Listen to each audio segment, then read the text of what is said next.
Good afternoon. I would like to, again, as everyone before me, thank the organisers for the conference and for the invitation. And I will do my best to be as brief as I can. I prepared some handouts because I thought that the topic is going to be easier to follow if you have handouts. But because there apparently aren't enough, it's also displayed here, so you can see the main bit, the data bit, up on the screen. So what I'd like to talk about is this family of words, well, 11 words here, but actually the family is quite a lot larger, across multiple languages, across multiple derivatives, secondary and third degree derivatives. But they all share, it seems, the same root, with perhaps one or two exceptions. But it seems they all share the same root because they all have very similar semantics and phonetics, and indeed such a connection between them had already been proposed in the end of the 19th century by Bambiri, but without really any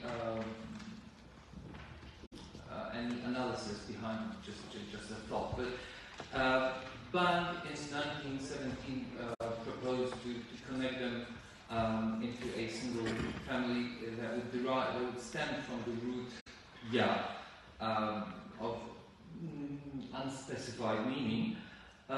Later, Popper in 1927 made an urn, because Bang's proposition was in passing apropos some other words. But Popper was the first to make an earnest attempt at connecting them and making a proper scheme out of the entire family. And it was really all the time until Dörfer in 1971 that the family has not been really dealt with. I mean, multiple people have written about it, at least 26 authors of more than 20 words, but 40 words, I meant, sorry. But it was really only Dörfer who was the first to not so much disagree with the idea that those words are connected, but I mean, he doesn't have to give any commentary. He just mentions some of these words in his dictionary and gives for them reconstructions which entirely do not match each other. So I must assume that he considered them to be disconnected. Clausen, on the other hand, did think they are connected around a different root, slightly different root than the one proposed by Popper. Namely, Clausen proposed something like two roots, yak and yak, which are which have what he called an obscure morphological connection between them.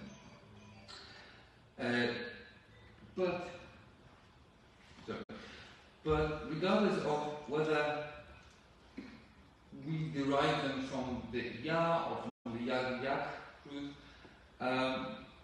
the main thing, really, the main point in this family is the length of the root vowel in the reconstruction. Because all the reconstructions, really, that have been proposed for this family include or suppose a short vowel. Because there is no reason, really, in these words to propose a long one, with just two exceptions, yak and yan. They could be, they have long vowels in preference, so they should be derived from roots with a long vowel, but then there's no way really to connect them to all the other words. Alternatively, they could be derived from something like yagak or yagan, which would most likely have shortened to yak and yan as well, and then it would be possible to connect them, because it seems unlikely that words with such similar phonetics and such similar semantics would be completely unrelated to the others. So, all in all, it seems the best guess that has been proposed so far for this family is the variable root ya with a short vowel. And all those words are very easily derivable from this root. Well, maybe with the exception of yaka, which is semantically a little bit off, but apart from this one, all are easily derivable from this root. So where is the problem? Well, there are three actually. One problem is that yakut has, or yakut verbs, if they end in a vowel, always have a long vowel. So presumably this must be something that yakut inherited from Proto-Turkic, because otherwise it would require us to assume a phonetic process that occurred in yakut that only applied to verbs but not to nomina, which is methodologically, I don't want to say unacceptable, but risky. Frankly, assuming that the situation that yakut has is only verbs have long vowels in the auslaut, whereas nomina have both long and short, is really just pushing the problem one step back, because it still doesn't explain how Proto-Turkic might have gotten into this situation.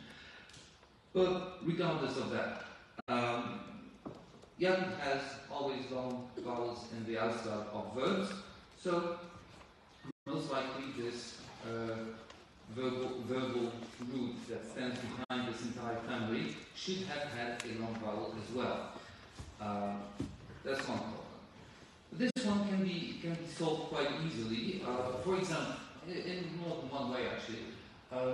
One way would be to assume a nominal root rather than a verbal one, and this actually can very well be.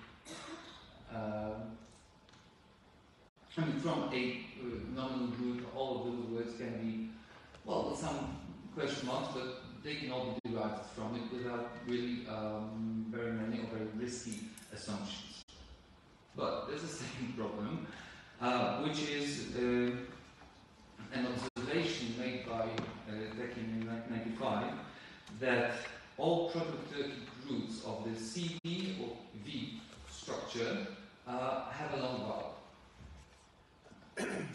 which disqualifies a ya again, which disqualifies a ya with a short vowel, be it nominal or verbal. However, they can also assume that this rule, suspected that this rule is not so much etymological as rather phonotactic, which opens up the possibility to explain it, namely by assuming that the CD roots that Yakın speaks of in Proto-Turkic, they had long vowels, as you noticed, but those two vowels were of two kinds.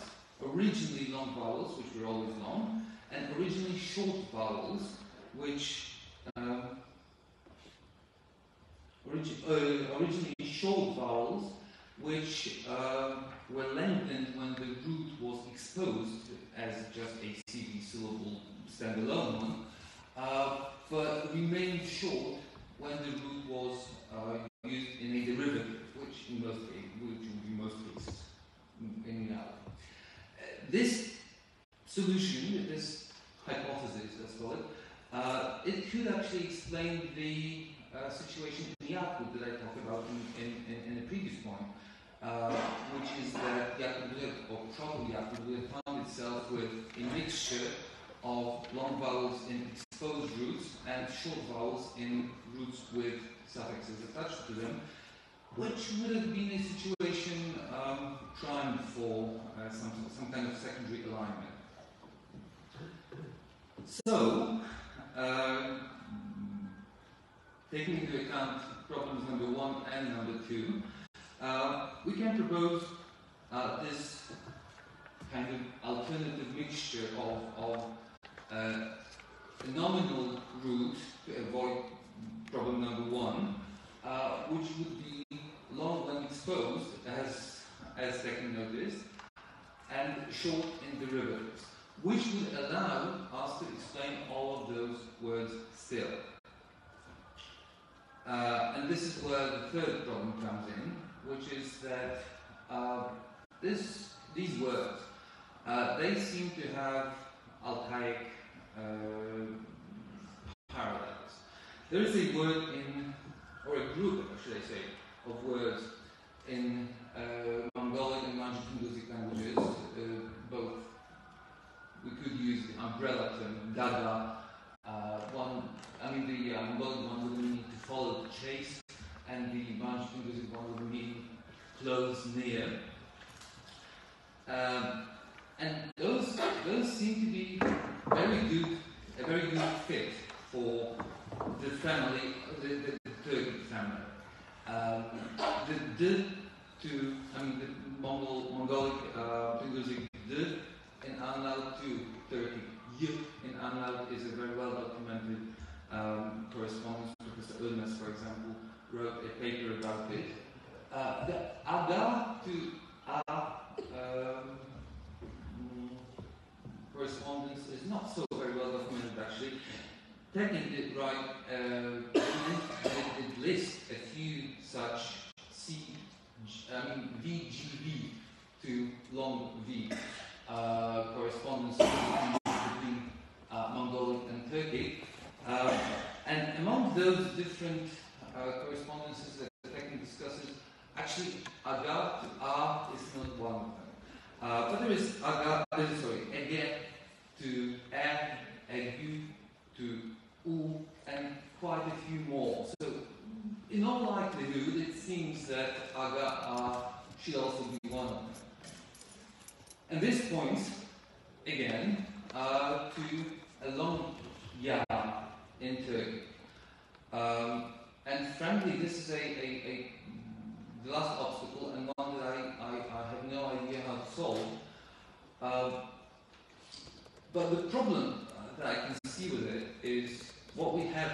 The situation that we have here is effectively, on the one hand, a reconstruction based on actual attested Turkic data, which really points to nothing else than a short R, be it in a nominal root or a verbal one, but with a short vowel, as opposed to three problems which are theoretical more than empirical in nature. Not entirely maybe, but still more theoretical than empirical. And that, I would say, is an alarming situation rather than anything else. So this is where we are really with this family. If you have an idea how to solve it, I would certainly be very grateful for it. Thank you.